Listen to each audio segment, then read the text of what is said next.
بسم اللہ الرحمن الرحیم صلی اللہ علی النبی الامی وآلہ صلی اللہ علیہ وسلم صلاۃ و سلام علیک یا سیدی یا رسول اللہ۔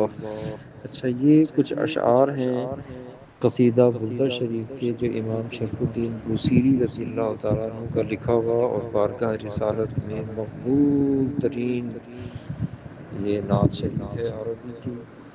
اور ان اشعار کو دینے کا مقصد ہمارا یہ ہے کہ یہ حضور کی بارگاہ میں بہت مقبول ہوں، اور ان اشعار یہ اس باب کے اشعار ہیں آپ کے قصیدے کے جس میں سرکار علیہ الصلوۃ والسلام کی عظمت اور شان کو بیان کیا گیا ہے۔ اور ان اشعار کی خصوصیت یہ ہے کہ پہلے شعر میں تو حضور علیہ الصلوۃ والسلام کی عظمت بیان فرمائی ہے کہ محمد سید الکونین والثقلین والفریقین من عرب و من عجم، کہ آپ دونوں جہان کے سردار ہیں۔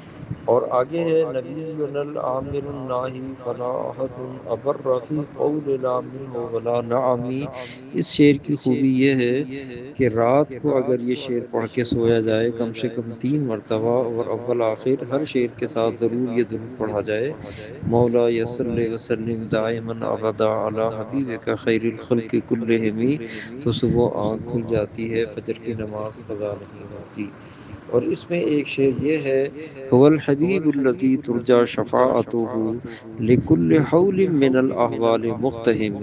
اس شعر کا کمال یہ ہے کہ کسی بھی مقصد اور کام میں اگر اس شعر کا خوب ورد رکھا جائے تو وہ کام ہو جاتا ہے، ورنہ 1011 مرتبہ ایک مجلس میں بیٹھ کر مع درود شریف کے جو اس کا ہے، جو اس قصیدے میں آتا ہے جو میں نے ابھی پڑھا جائے تو وہ کام ہو جاتا ہے 1011 مرتبہ۔ اسی طرح اسی قصیدے میں یہ شعر ہے دعا الی اللہ فالمستمسکون به مستمسکون بحبل غیر منفصم، مولا یصلی وسلم دائما ابدا علی حبیبک خیر الخلق کلہم۔